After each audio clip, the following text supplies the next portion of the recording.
कटनी की बेटी अर्चना तिवारी की गुमशुदगी की घटना मध्य प्रदेश में सामाजिक और प्रशासनिक स्तर पर गहरा असर डालने वाली घटना साबित हुई है। 7 अगस्त 2025 को रक्षाबंधन के शुभ अवसर पर इंदौर से कटनी अपने घर लौट रही अर्चना तिवारी अचानक भोपाल के रानी कमलापति रेलवे स्टेशन के पास से चलती ट्रेन से लापता हो गई। अर्चना तिवारी इंदौर में रहकर सिविल जज की परीक्षा की तैयारी कर रही थी। परिवार के अनुसार वह एक होनहार, मेहनती और आत्मनिर्भर युवती थी जिनका भविष्य उज्जवल था। रक्षाबंधन का त्योहार मनाने वह अपने घर लौट रही थी, लेकिन ट्रेन के रानी कमलापति स्टेशन के पास से अचानक उनका पता नहीं चल सका, या यूं कहें वो लापता हो गई। यह खबर जैसे ही कटनी पहुंची, पूरे परिवार में हड़कंप मच गया और पुलिस को सूचित किया गया। उधर कटनी में अर्चना की गुमशुदगी की रिपोर्ट दर्ज होते ही स्थानीय पुलिस और रेल पुलिस ने उसकी तलाश शुरू कर दी। Rail police SP Rahul Singh Lodha ने मामले की गंभीरता को देखते हुए समझते हुए 2 टीमें बनाकर इंदौर, भोपाल, कटनी और नर्मदापुरम क्षेत्रों में व्यापक जांच पड़ताल शुरू करवाई। तो पुलिस ने सबसे पहले ट्रेन के उस मार्ग के सभी स्टेशनों पर सीसीटीवी फुटेज खंगाले। हालांकि शुरुआती जांच में सीसीटीवी फुटेज से अर्चना की स्पष्ट पहचान नहीं हो पाई।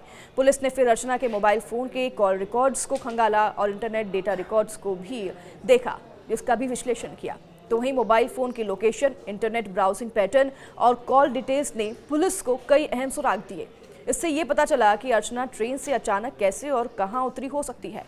तो वहीं पुलिस ने अपने तकनीकी विशेषज्ञों की मदद से डेटा की बारीकी से जांच की, जिससे कि यह पता लगाने में मदद मिली कि यह नर्मदापुरम के पिपरिया क्षेत्र में हो सकती है, यहां पर उनके होने की संभावना है। तो वहीं अर्चना की गुमशुदगी की खबर से पूरे प्रदेश में सनसनी फैल गई। समाज के विभिन्न वर्गों ने उसकी खोज में हाथ बटाए। तो वहीं कटनी के युवा कांग्रेस नेता दिव्यांशु मिश्रा ने सूचना देने वाले को 51,000 रुपए का इनाम भी घोषित किया और इससे लोगों में जागरूकता बढ़ी और कई लोगों ने पुलिस को संभावित लीड भी दी। तो कई बार लोगों ने यह दावा किया कि उन्होंने अर्चना जैसी दिखने वाली लड़की को देखा है, जिससे कि पुलिस की जांच और भी तेज हो गई। तो परिवार वाले भी निरंतर पुलिस से संपर्क में थे और समाज सेवी भी खोज कार्य में लगे हुए थे। अर्चना के माता पिता और भाई बहन लगातार पुलिस के साथ रहकर जांच में सहयोग करते रहे। तो उनका कहना था कि ये अपने बच्चे को जल्द से जल्द सुरक्षित पाना चाहते हैं। इस दौरान परिवार की चिंता और बेचैनी दिन प्रतिदिन बढ़ती रही। रेल पुलिस के एसपी राहुल सिंह लोढ़ा ने जानकारी देते हुए बताया कि तकनीकी कारणों के चलते कुछ समय तक नहीं जानकारी सामने आ पा रही थी, लेकिन बाद में टीमों की सतत मेहनत और विभिन्न डिजिटल संसाधनों के सहारे आखिरकार अर्चना का पता लग गया। उन्होंने यह भी कहा कि अगर परिजनों ने शुरू में पूरी जानकारी पुलिस को दी होती तो अर्चना को जल्द ही खोजा जा सकता था। तो वहीं बता दें आपको कि लगातार आईपीडीआर के विश्लेषण से भी पुलिस को यह जानकारी मिल पाई है कि अर्चना का मोबाइल फोन उस दिन पिपरिया के आसपास सक्रिय था और इस पर पुलिस ने नर्मदापुरम के पिपरिया में संपर्क किया और परिजनों को वहीं पर बुला लिया।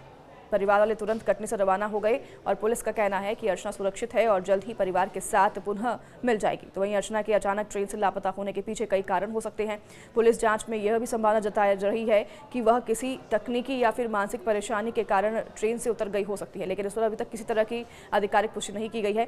कुछ शुरुआती संकेतों से ये पता चला है कि अर्चना उस समय किसी तनाव या असमंजस की स्थिति में थी, जो कि युवाओं के बीच आजकल काफ़ी आम हो गया है। सिविल जज की परीक्षा की तैयारी के दौरान एक तरफ जहां पर दबाव और दूसरी तरफ परिवार के साथ समय बिताने की इच्छा, इन दोनों के बीच उनकी तनाव स्थिति जो है ठीक नहीं हो सकती, इस पर भी संभावना जताई जा रही है। हालांकि पुलिस अभी भी इस पूरी गुत्थी पर काम कर रही है और गहनता से जांच की जा रही है। जल्द ही घटना के असली कारणों का खुलासा पुलिस करेगी। तो वहीं अर्चना तिवारी की गुमशुदगी और बाद में उसे खोज निकालने की प्रक्रिया ने कई महत्वपूर्ण बातों को यहाँ पर सामने रखा है और इन सभी महत्वपूर्ण बातों पर हमें नज़र एक बार डालना चाहिए। पहला यह है कि परिवार को ऐसी घटनाओं में तुरंत और पूरी जानकारी पुलिस को देनी चाहिए, ताकि आज जो है तेज और प्रभावी हो और जांच में किसी तरह की दिक्कत ना आए। दूसरा, आधुनिक तकनीकी साधनों जैसे कि मोबाइल डेटा, इंटरनेट डेटा और सीसीटीवी फुटेज का सही इस्तेमाल पुलिस जांच में बेहद सहायक हो सकता है।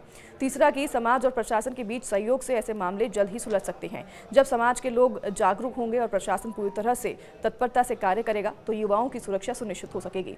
अर्चना तिवारी की गुमशुदगी ने पूरे प्रदेश को झकझोर कर रख दिया था, लेकिन रेल पुलिस के एसपी राहुल सिंह लोढ़ा के नेतृत्व में 2 टीमें लगातार उनकी तलाश में लगी रही।